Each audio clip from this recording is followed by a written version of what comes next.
Hello guys! Welcome to my channel. It's me, Jaja. Samahan niyo ko sa aking vlog sa pagluluto ng maha blanca. Come on guys, let's ready! Sa pagluluto ng maha blanca, kailangan natin ng coconut milk, cornstarch, at naghalo din ako dyan na all-purpose cream, milk, and sugar, and corn kernels.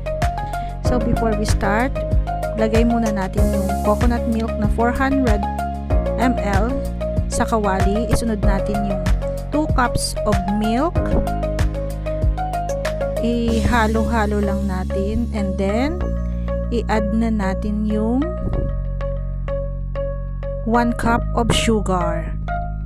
Halu-haluin lang natin at buksan natin yung apoy hanggang sa kumulo ito. And then we will add also the corn kernels and then the all-purpose cream and haluin ulit.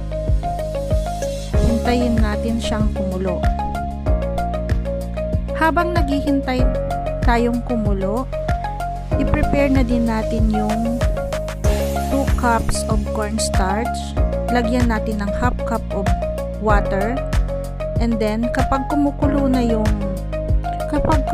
na yung mixture natin, saka natin dahan-dahan ibuhos yung tinunaw nating cornstarch sa kumukulong wet ingredients natin. Halu-haluin lang at sa mahinang apoy hanggang sa makuha natin yung consistency na malapot siya.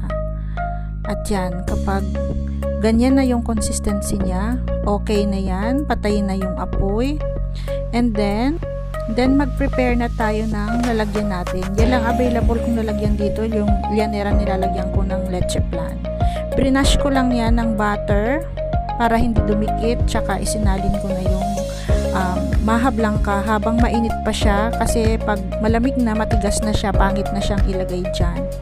Gawin nyo na lang maging smooth yung top niya, kasi hindi ko na talaga siya inayos ng pakalagay kasi kami lang naman yung kakain dito. Kumbaga nagki-crave lang kami, kaya naisipan namin gumawa ng maha blanca.